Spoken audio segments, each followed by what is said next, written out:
Surprise, motherfucker! What's up? It's your home hoss, Venger Satanis. Um, this might be a multi-video topic because I got a lot to say, and I'm just gonna kind of wing it, which is what I normally do in life. I prepare a little bit. Uh, I figure out basically what I want to do, and then I just see what happens. Okay. So, the Freedom Convoy, that's the topic for this video and possibly other videos to come. I did write a blog post a few days ago before things escalated.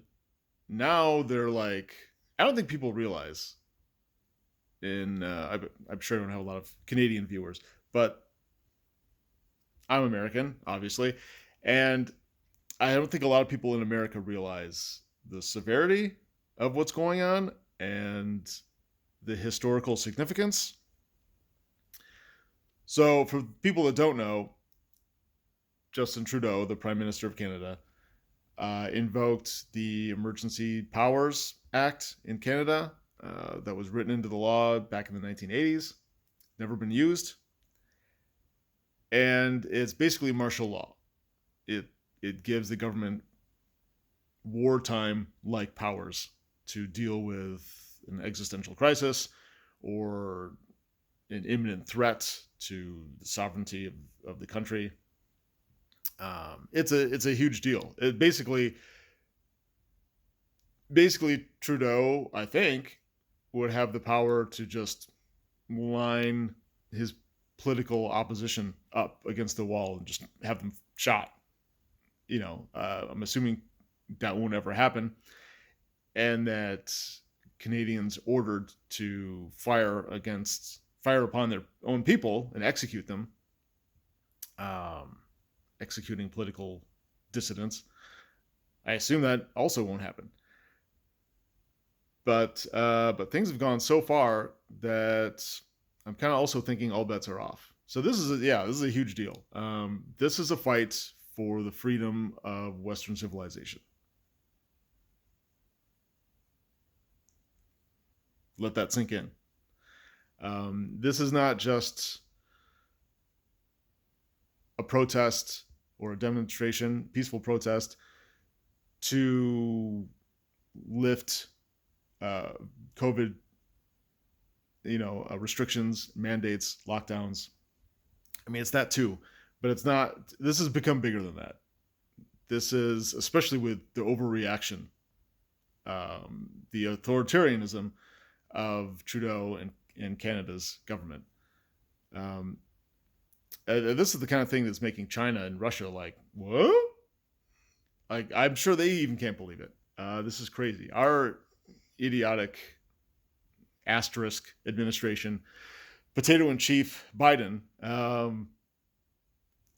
gave Trudeau a call and set him on the right path. As Obama said, never underestimate the ability of Biden to fuck things up, especially in the foreign affairs department, and that's becoming more and more true by the day. If Biden is the one that influenced Trudeau to do this, good for Biden, because this has created a populist liberty movement. This is an insurrection, as they say. It's an uprising. It's a revolution for the normies out there, for the working class people, for the everyday folks, the non-elites, conservatives and old school liberals and libertarians and moderates and centrists, and Republicans, and everybody that's not on the progressive far left. Everyone that's not already in the socialist, communist, authoritarian side of things. Yeah. So Biden, yeah, he called up Trudeau, was like, you got to get this solved. Like, do what you got to do, or whatever he said. I wasn't there. And now Trudeau did this, and we'll see what happens. Obviously, I don't know how people don't realize this, or how Trudeau doesn't realize this. This is going to dig in the Canadian truckers and everybody who supports them even more, because this is not just about Canada anymore. This is about the United States. You're seeing freedom convoys and similar protests and demonstrations in France, in Scandinavia, I think, in Australia, New Zealand. This is, shit's going crazy. And it's going to escalate even more. And it's going to get worse. I don't know what that means for the economy, for foreign relations.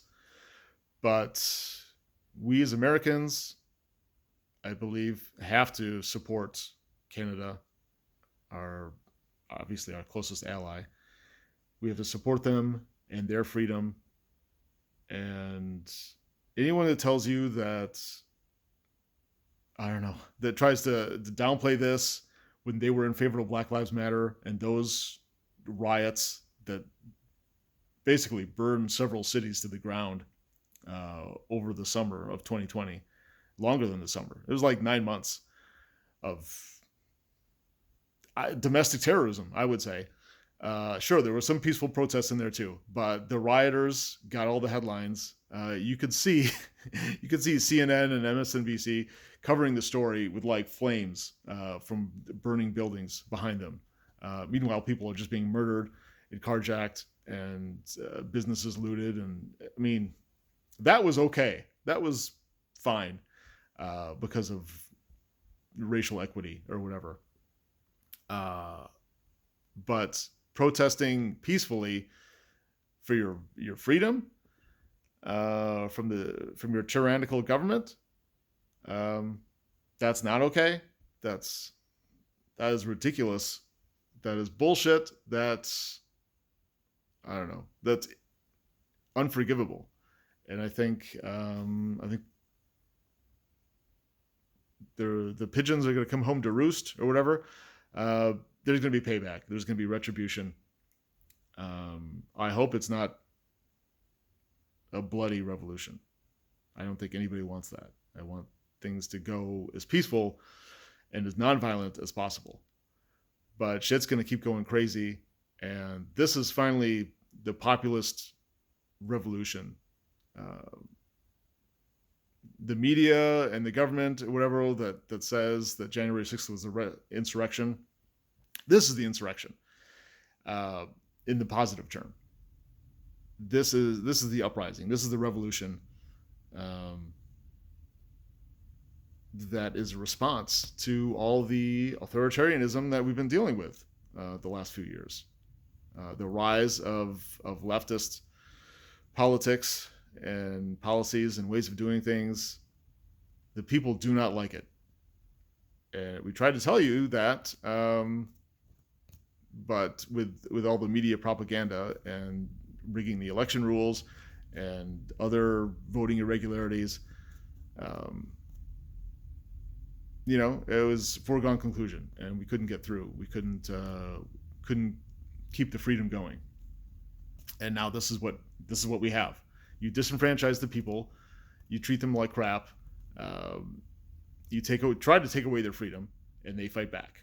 And that's what we're doing. We're fighting back. So awesome to the Freedom Convoy, the truckers in Canada. Love you guys. Support everything you're doing. Keep up the good work. You guys are going to be there for a long time, possibly. So I hope you get all the funds, all the money you can. Everybody listening, feel free to donate. If GoFundMe is going to be a bunch of asshats and try to steal the charity, then Give Send Go is the next best thing. And if Trudeau is going to try to treat Americans helping out their brothers and sisters of the North and call us terrorists, basically, then maybe we have to get more involved as things go. I would be more in favor of preserving Canadian sovereignty with our own military than getting involved in Ukraine. That's a whole nother thing. So I covered a lot. So maybe this is the only video about this, unless things get worse, keep escalating. But yeah, it's important. Everybody that, like I said, everybody that couldn't shut up about Black Lives Matter and BLM during the 2020 mostly peaceful protests, and that are silent about this, I don't think you care about the people. I don't think you care about freedom. I think, as most leftists, you only care about power and control. You don't care about anything else, anything that's going to help anybody. You just want your weird, sick agenda of cultural Marxism shoved in everybody's face so they can't get out of it. They can't escape. You want to be authoritarian. You want to be a dictator. You want to force people to live as you would have them live. That's not right. That's un-American. That's fucked up. Can't have that. So down with Black Lives Matter, obviously. I've been railing against that shit for years. And, up with freedom. The Freedom Convoy, the truckers, everybody in Canada, everybody across the world that's supporting you guys and supporting liberty at home and abroad. All right, that's all I got to say. All right.